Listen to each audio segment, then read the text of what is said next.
Morning everyone. आज हम जो वीडियो में आप पढ़ेंगे आप लोग वो है आपका analysis first semester B form first semester का जो एनालिसिस है फार्मास्यूटिकल एनालिसिस।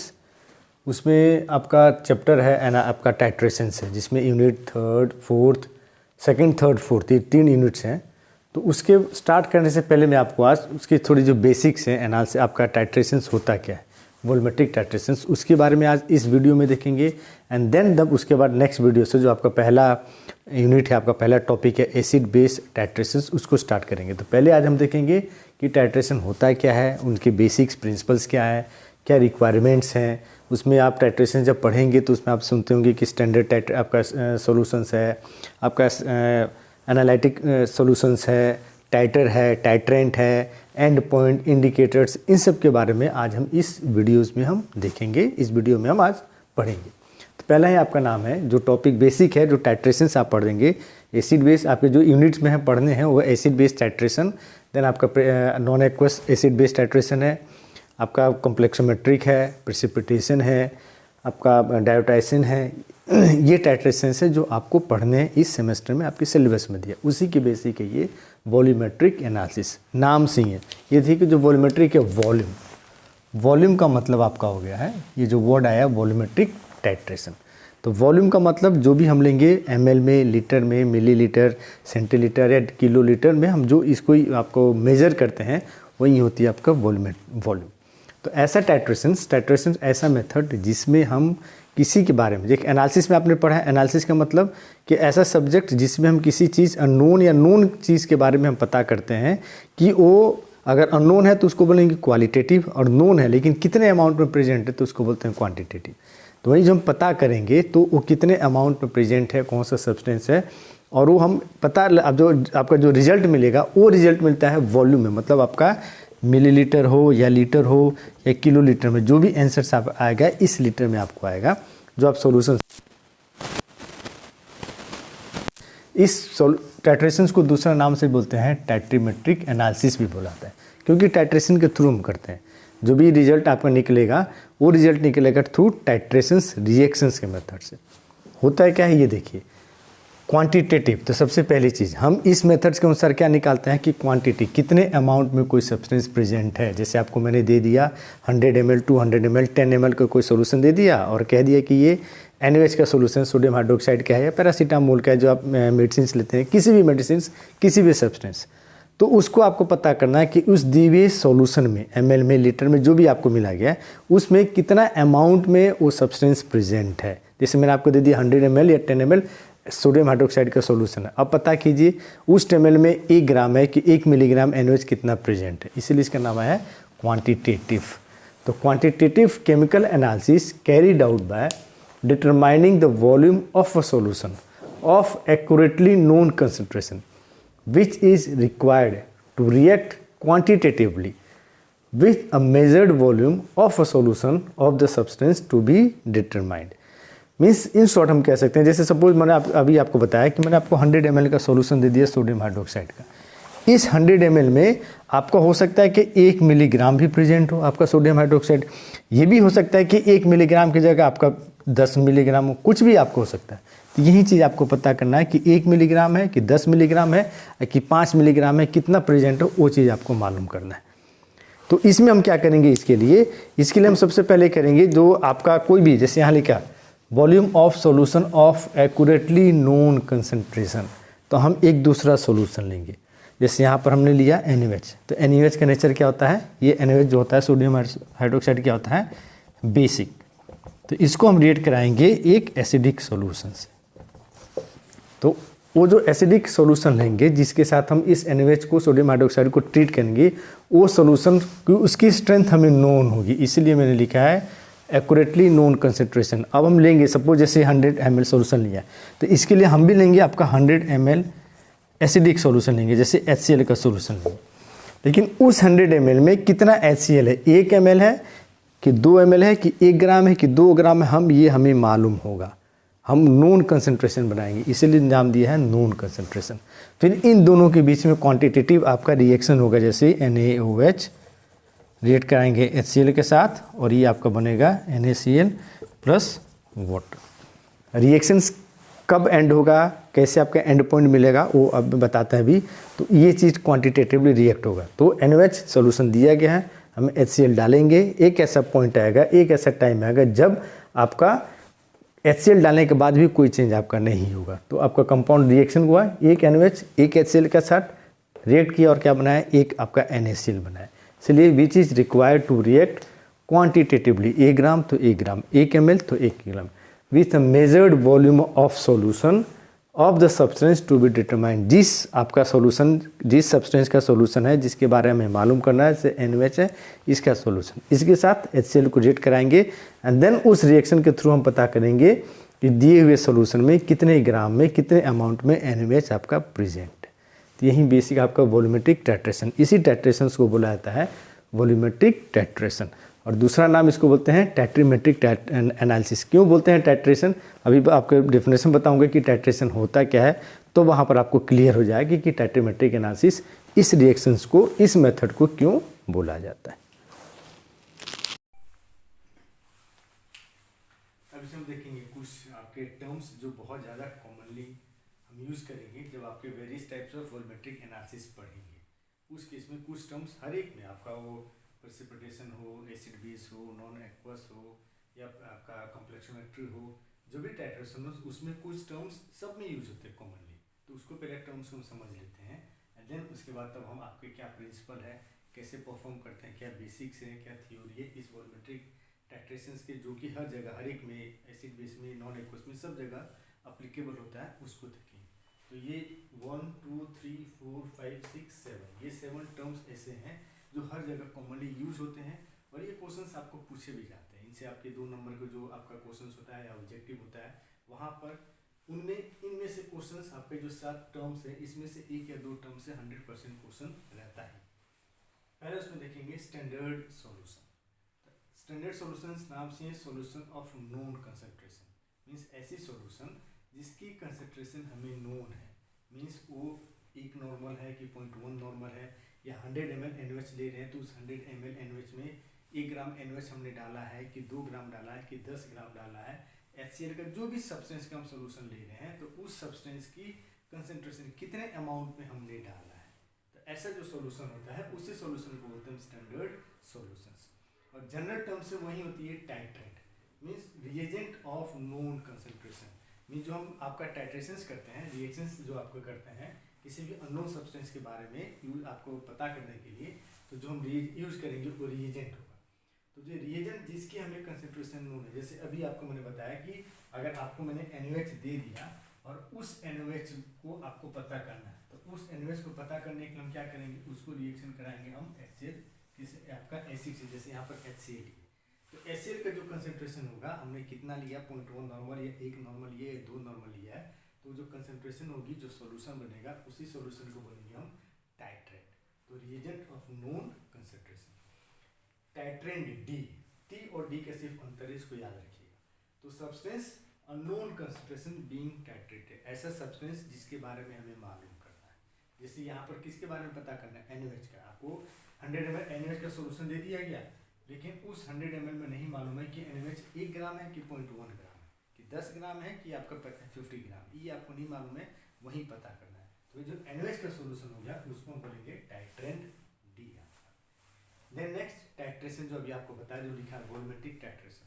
तो टाइट्रेशन जो आपकी होती है, एक रिएक्शन, एक प्रोसेस होता है। कैसा प्रोसेस, जिसमें process of adding standard solution है titrant to the sample solution titrant till reaction completes. मतलब टाइट्रेशन, जैसे आपने NaOH का सॉल्यूशन ये लिया जिसके बारे में आपको मालूम करना है, इसमें हम HCl का सॉल्यूशन डालेंगे। तो जो एडिशन होता है टाइट्रेंट, टाइट्रेंट और titrant, means titrant T concentration known है, डी अननोन कंसंट्रेशन है, इन दोनों को ऐड करेंगे जिससे कि हमें अननोन वाले के बारे में पता करना है।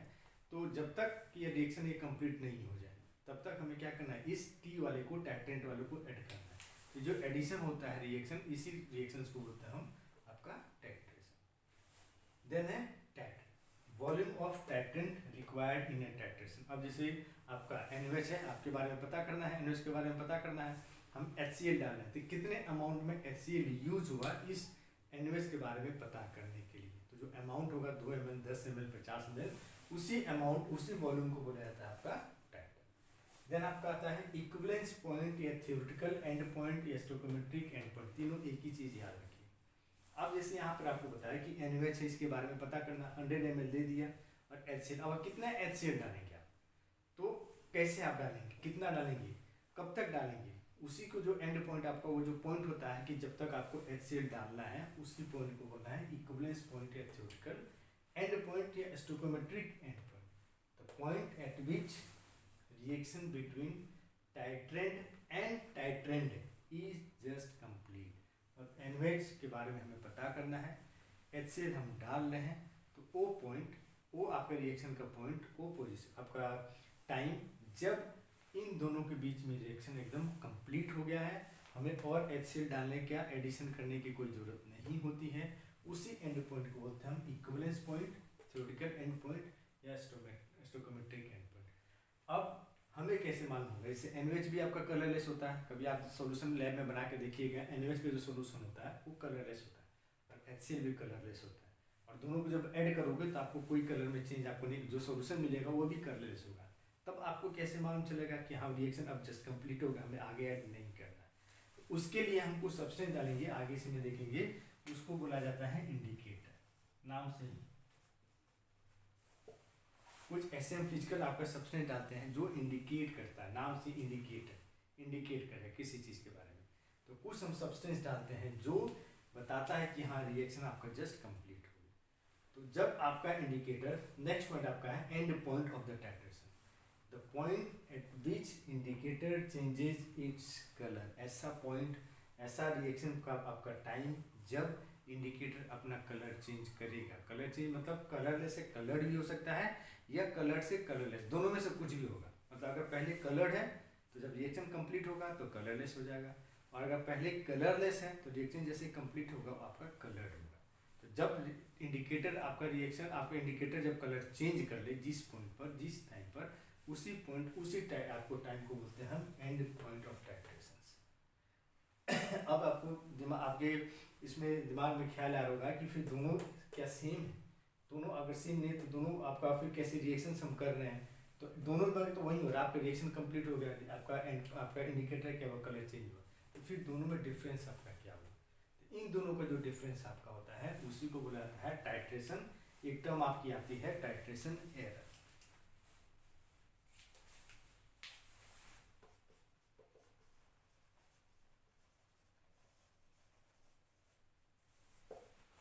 टाइट्रेशन एरर, ये टाइट्रेशन जो एरर होता है ये इस एंड पॉइंट माइनस इस and point, means and point of the titration minus theoretical ये इक्विवेलेंस पॉइंट, जब हम माइनस करेंगे तो जो आपका आंसर आएगा उसी आंसर को बोला जाता है टाइट्रेशन एरर।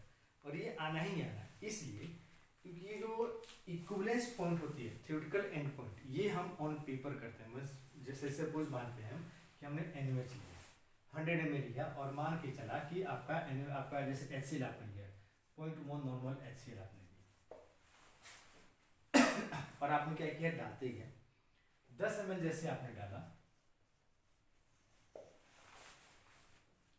10 ml आपको सपोज मानो कि NH भी रिएक्शन आपने लिया 1 नॉर्मल NH आपका सोल्यूशन, तो उसको और 1 नॉर्मल है और ये आपने 10 ml लिया, तो इसको न्यूट्रलाइज करने के लिए एज पर जो रिएक्शन आप लेंगे तो NaOH प्लस HCl NaCl, तो एक NaOH एक HCl, एक NaOH के लिए एक HCl, इसका मतलब जितना HCl प्रेजेंट होगा, सपोज मानो अगर 10 HCl आपका हमें ऐड हुआ रिएक्शन में, तो इस सॉल्यूशन 100 ml NaOH में कितना प्रेजेंट NaOH, वो भी कितना होगा आपका 10 ही, क्योंकि एक NaOH के लिए कितना में चाहिए, एक आपका HCl चाहिए। तो अगर 10 HCl यूज हो रहा है या 15 HCl यूज हो रहा है एंड पॉइंट लाने के लिए, तो आपका कितना रिक्वायर्ड होता है NaOH। ये थ्योरेटिकल हुआ, ऑन पेपर हुआ, ऐसा होना चाहिए, लेकिन जब आप परफॉर्म करेंगे तो ऐसा नहीं होता। क्यों? क्योंकि जो इंडिकेटर हम यूज करते हैं यहाँ पर, इस इंडिकेटर की, ये जो इंडिकेटर्स की खासियत क्या होता है, ये इंडिकेटर अपना अलग अलग पीएच पर अलग अलग कंडीशंस में अलग अलग कलर चेंज करते हैं। जैसे सपोज मानो इसी में आपका होता है एक फिनोल्फ्थालीन इंडिकेटर होती है, ये जो इंडिकेटर होती है ये फिनोल्फथालीन इंडिकेटर, अभी एसिड बेस इंडिकेटर जब पढ़ाएंगे आपका नेक्स्ट लेक्चर में, जो एसिड बेस चैप्टर जो आपका आता है टाइट्रेशन, वहाँ पर आपको बताएंगे डिटेल में। ये जो फिनोल्फथालीन इंडिकेटर होते हैं एसिड कलर में ये कलरलेस होता है, और जैसे बेसिक कलर होता है आपका बेसिक कंडीशन आता है ये पिंक कलर में कन्वर्ट होता है। ये इसकी खासियत है। जैसे एसिड रहेगा कोई कलर नहीं, मीन्स फिनोल्फथालीन को HCl के अंदर डालोगे कलरलेस रहेगा, लेकिन जैसे बेसिक कंडीशन हुआ वो क्या होता है आपका चेंज होता है, वो आपका कलर पिंक कलर चेंज होता है। अब जैसे 10 NaOH है, तो इस 10 NaOH को रिएक्ट करने के लिए आपको कितना 10 HCl चाहिए। तो जब 10 के 10 HCl डाले तो उसके इसमें pH क्या होगा 7 होगा, तो कलर कोई चेंज नहीं होगा। और कलर चेंज के लिए फिनोल्फथालीन की कलर चेंज के लिए क्या चाहिए आपको बेसिक कंडीशन, मतलब pH आपके क्या होना चाहिए मोर देन 7 होना चाहिए। ठीक, आपका ये एसिड में कलरलेस होता है बेसिक में, तो आप जैसे डालते गए आपका कलर जैसे 2 ml है 4 ml है, या जब तक pH आपका 7 रहेगा 6 से 7 रहेगा तब तक आपके फिनोल्फथालीन की कोई कलर चेंज आपका नहीं होगा, कलरलेस रहेगा। जैसे NaOH का 1 ड्रॉप एक्स्ट्रा आपने डाला, आपका pH जैसे 7 से ज़्यादा होगा, फिर आपकी जो फिनोल्फथालीन की कलर होगी तुरंत आपका पिंक कलर होगा। तो इस एंड पॉइंट के अनुसार आपको कितना लगेगा 8 ml, या सपोज 10 ml है जैसे है तो आपको 11 ml चाहिए 11 ml, लेकिन लगना कितना चाहिए आपका थियोरेटिकली जब आप पेपर परफॉर्म करेंगे, पेपर पर जब आप कैलकुलेशन करेंगे उस केस में कितना लगना चाहिए 10 ml, लेकिन जब आप परफॉर्म करेंगे प्रैक्टिकली तब आपको कितना लगेगा 10 की जगह 11 ml लगा। क्यों? क्योंकि कलर कब चेंज करेगा आपका इंडिकेटर जब आपका कंडीशंस चेंज होंगे, जब आपका pH की वैल्यू चेंज होगी तब जाके आपका चेंज होगा, आपका कलर चेंज होगा। और इस थ्योरेटिकल अनुसार 10 NaOH है तो उसके लिए 10 HCl है, तो 10 HCl जब यूज हुआ उसमें कोई कलर चेंज नहीं हुआ। जैसे आपने 11 ml डाला 11वां ml डाला आपका कलर चेंज हो गया। ये एंड पॉइंट ये होता है जिस पर चेंज, इन्हीं दोनों की आपका जो डिफरेंस आएगा 11 - 10, डिफरेंस कितना है 1, तो ये जो डिफरेंस आती है इसी डिफरेंस को बुलाता है टाइट्रेशन एरर।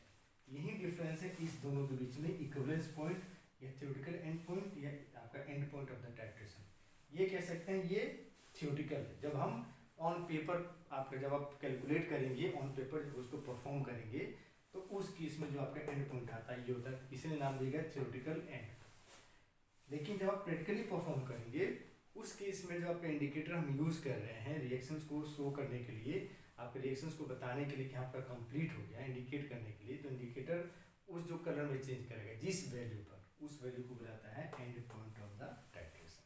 ये दोनों में आप डिफरेंस याद रखिएगा, कोई भी आपके वाइवा में या कोई भी जनरली पूछ सकता है कि ये दोनों में क्या डिफरेंस, क्या मेन डिफरेंस है, क्योंकि दोनों के एक ही चीज़ को हम यूज़ करते हैं टाइट्रेशन को एंड पॉइंट को डिटेक्ट करने के लिए। तो एक थ्योरेटिकल है ऑन पेपर करते हैं और एक प्रैक्टिकल है जो हम प्रैक्टिकली परफॉर्म करने के बाद जो हमें आंसर आता है, इसलिए इसका नाम है थ्योरेटिकल और इसका सिंपल नाम है आपका एंड पॉइंट ऑफ टाइट्रेशन।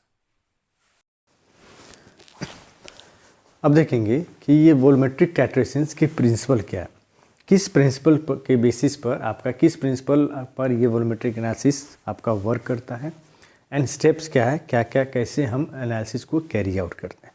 सबसे पहले आपके देखेंगे प्रिंसिपल। सिंपल जो प्रिंसिपल है आपका जो केमिकल रिएक्शंस, कोई भी सिंपल रिएक्शंस केमिकल रिएक्शंस होता है उसी के बेसिस, कोई इसमें बहुत ज़्यादा कॉम्प्लिकेटेड नहीं है। सिंपल जो जनरल रिएक्शंस होते हैं मीन्स जो एनालाइट जिसके बारे में आपको पता करना है उसको हम रिएजेंट के साथ जिसका कंसंट्रेशन हमें नोन है उसके साथ हम उसको रिएक्ट कराएंगे, और रिएक्ट करने के बाद हम एक प्रोडक्ट देगा, और प्रोडक्ट के बेसिस पर आपका हम कैलकुलेट करेंगे कि हाँ आपका जो रिएक्शंस है ये फिनिश हो गया, कंप्लीट हो गया, और इस दिए हुए सैंपल में, इस दिए हुए सॉल्यूशन में इतने अमाउंट में आपका सैंपल प्रेजेंट है। यही चीज़ जैसे ये अमाउंट ऑफ एनालाइट जिसके बारे में आपको पता करना है reacts with our amount of reagent and gives a product. यही सिंपल आपका रिएक्शंस है, यही जनरल इक्वेशंस है। कुछ आपके चीज़ें हैं जैसे जो एनालाइट और रिएजेंट के बीच में जो आपका रिएक्शंस, इन दोनों के बीच में जो रिएक्शंस होगा ना वो रिएक्शन फास्ट होना चाहिए, इंस्टेंटेनियस होना चाहिए, तुरंत होना चाहिए, एंड क्वांटिटेटिव का मतलब जो रिएजेंट आप इन दोनों के बीच में जो रिएक्शन होगा ना एक आपका बैलेंस इक्वेशंस होना चाहिए, एक स्टोइकोमेट्रिक अमाउंट में होना चाहिए। ऐसा नहीं है कि आपका 1.2 2. नहीं, 1 मोल अगर एनालाइट रिएक्ट कर रहा है 2 मोल ऑफ रिएजेंट में, या 2 मोल ऑफ एनालाइट आपका रिएक्ट करेगा 1 मोल ऑफ रिएजेंट के साथ, तो इस रेशियो में इनके दोनों के बीच में रिएक्शंस होना चाहिए। जैसे दोनों के बीच में रिएक्शंस होना चाहिए। जैसे सपोज मान लो आपका हम NaOH के बारे में पता करना है, तो NaOH प्लस जब हम इसको पता करेंगे तो आपके सपोज मान लो HCl यूज़ करें तो आपका रिएक्शन जो बैलेंस करेंगे तो NaCl प्लस H2। तो एक amount of NaOH reacts with एक amount of 1 molar of HCl and then gives 1 molar of NaCl। या दूसरा ये कह सकते हैं जैसे और भी कोई रिएक्शन सपोज मान लो NaOH है और HCl के जब हमने यूज किया आपका oxalic acid,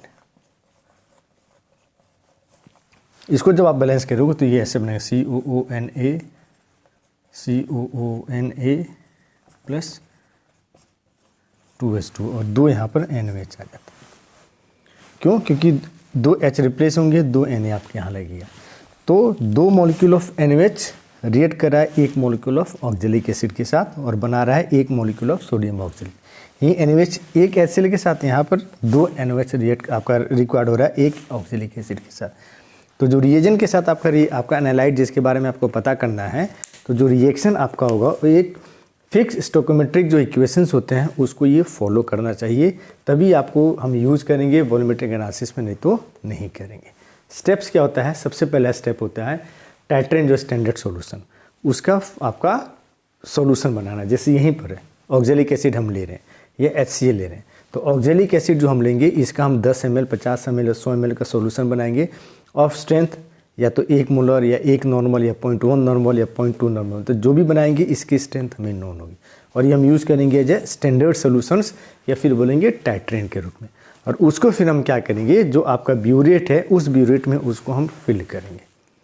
then known amount of sample, जो सैंपल सॉल्यूशन जैसे एनालाइट जिसके बारे में आपको मालूम करना है वो आपको दिया रहेगा 50 100 या 10 20 जो भी ml दिया रहेगा, उसमें से हम क्या करेंगे कुछ अमाउंट। अब ये अमाउंट जो होती है ना डिपेंड करती है कि कितने अमाउंट आपके पोर्शंस में या कितने अमाउंट में आपको सैंपल सॉल्यूशन मिला है।